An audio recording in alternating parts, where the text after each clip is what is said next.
and an honor for all of us to have with us today Professor Anthony C. Sutton. Tony?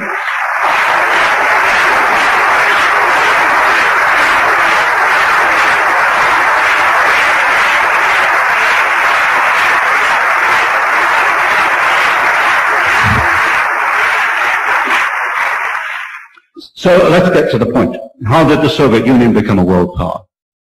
Let's go back to the revolutions. The two revolutions in 1917. The first revolution in March of 1917 overthrew the Tsar and replaced the Tsar with what would well have been a constitutional government. These were the first shaky steps taken in March 1917 towards a constitutional government in Russia. This constitutional government was overthrown by the Bolsheviks in November of 1917. There is major evidence, which I have published, of U.S. involvement. Not on the side of the formation of a constitutional government, but on the side of the Bolsheviks. Not the March Revolution, but the November Revolution. Now, I've not got the whole story. I published what I have been able to unearth, and these are roughly the key points. In March 1917, at the time of the First Revolution, Lenin was in Switzerland and Trotsky was in New York. They were the two major operators in the Bolshevik Revolution. Lenin returned to Russia with the aid of the German High Command. I reasonably suspect that the Kaiser did not know. The highest German official who knew about this was Chancellor Bethmann Hollweg from the, well-known perhaps in Germany, the Bethmann Hollweg banking family. Trotsky was in New York, a penniless immigrant apparently. He acquired $10,000 in gold. He acquired an American passport. He was put on a boat for Russia. The Canadian authorities pulled the boat into Halifax, Nova Scotia. They took off Trotsky and his party, locked them up as prisoners of war. There was immediate intervention from both London and Washington, and these documents are in the files. He was put back on the boat for Russia with apologies. Also on the boat were Lincoln Steffens, quite a well-known leftist in the United States, and Charles Crane of the Westinghouse Company. And Charles Crane was chairman of the Democratic Finance Committee at that time and a friend of Woodrow Wilson. Also in July 1917, a Colonel William Boyce Thompson, who was the first permanent director of the Federal Reserve Bank of New York, formed a Red Cross mission to Russia. Now, Russia didn't want a Red Cross mission. And the Red Cross in Washington didn't want a mission going to Russia. But Thompson was a very influential gentleman. He financed it and organized it himself. The mission had nothing to do with either medicine or Red Cross. I've listed the members of the mission. Out of 30, only 6 were doctors, the rest were Wall Street lawyers and financiers. There were representatives from Chase Bank, National City Bank, and the rest of it. The mission was a political vehicle to give assistance to the Bolshevik Revolution in November. What was the assistance? Well, very briefly, Colonel Thompson himself said, and it was published in the Washington Post, which is an authoritative source at the time, that he gave $1 million to the Bolsheviks to help their revolution. That's Colonel Thompson, not me. There was intervention by American International Corporation, which was another vehicle based on Wall Street, in Washington to forestall any possible assistance to the enemies of Bolshevism.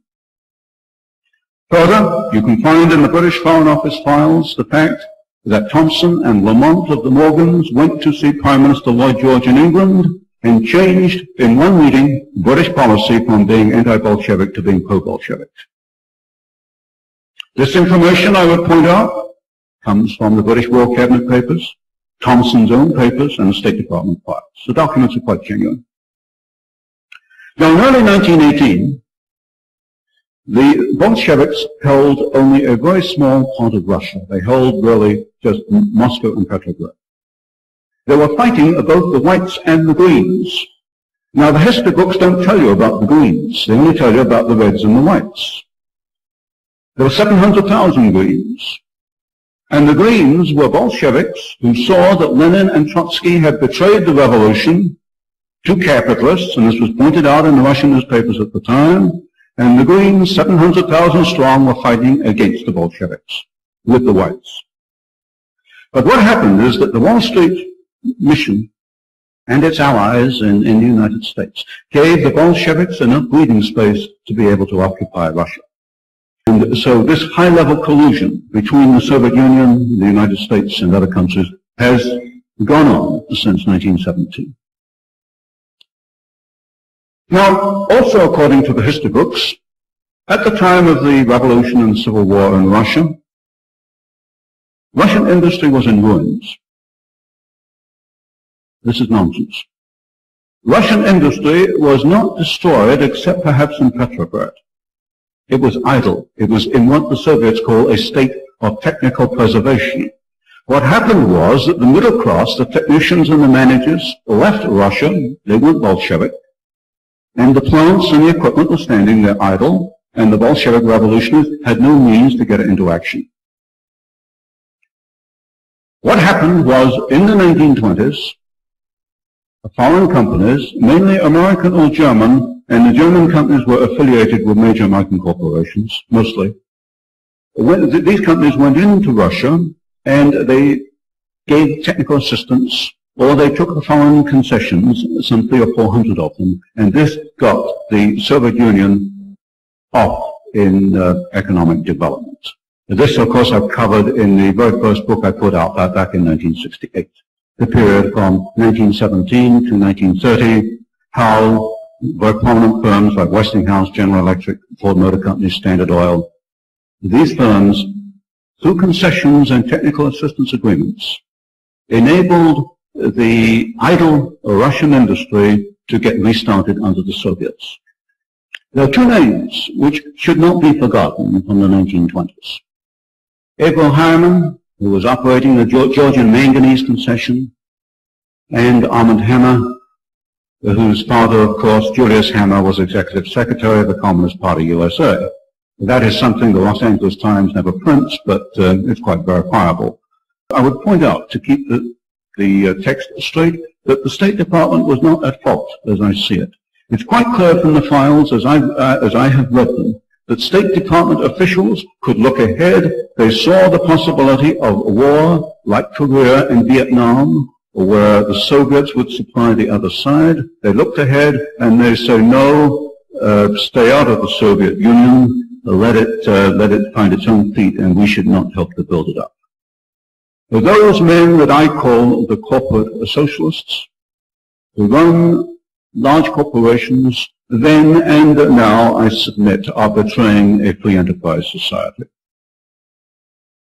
Now, the Soviets certainly acquired a massive capacity in the first and second five-year plans. That's during the late 1920s and the whole decade of the 1930s. What has not been said historically is how they acquired this massive capacity. Simple common sense would tell you that a backward country just does not start to build modern steel mills and automobile plants. That's just common sense. The first five-year plan was almost entirely built by foreign corporations. General Electric, Ford, DuPont, Koppers, Badger, Foster Wheeler, Universal Oil, Douglas Aircraft, Radio Corporation of America, Pratt & Whitney, Hercules Powder, United Engineering, Flintoff & Marshall, McDonald Engineering, McKee Corporation, you name it. Amongst the large U.S. construction corporations, they were there in Russia between 1928 and the beginning of 1933. The plants they built in the first five-year plan were far larger in capacity and far more technically advanced than they were building elsewhere in the world. And the second five-year plan in Russia, although this does not come out, of course, in the official documents, was really bringing into production the tremendous capacity built by these firms in the early 1930s. The first five-year plan itself was not laid out by Gosplan. The Gosplan plan was just not workable. The final technical plan that was utilized was actually drawn up by a firm of industrial architects, Albert Kahn of Detroit. United Engineering, to give you a few examples, built a plant in the Soviet Union in the early 1930s to produce the longest aluminum sheets in the world, and these, of course, are essential for aircraft manufacture. This was the time when all-metal aircraft were just beginning, even in the West. General Electric built at Krakow a turbine plant which was 2.5 times greater in capacity than its own plant in New York at Schenectady. There were 3 gigantic tractor plants built in the Soviet Union, and the Soviets built more Internationals and more Caterpillars than those 2 companies built in the United States. Now, go back to my introduction, the 3 levels of information. The whole world largely still believes that the Soviets did it themselves. That's the official establishment version. In reality, the Soviets didn't do it. It was done by Western free enterprise. The cost in Russia were the millions of Russians who died in labor camps. I'd point out Solzhenitsyn's arguments, Julius Epstein, Operation Keelhaul. Did the American firms know about this? Yes, they did. They lied in their public announcements when they said there was no forced labor in the Soviet Union. And we knew they were lying. I know they were lying because I've seen the reports in the State Department files. The engineers on site in Russia were protesting. It was the time of the Depression. They had to have a job. And the firms told them to do nothing, say nothing, keep quiet. And I submit that our larger corporations, the corporate socialists, were no more interested in Russians dying in the early 1930s than they were in Americans dying in Korea and Vietnam with technology that they had installed in the Soviet Union.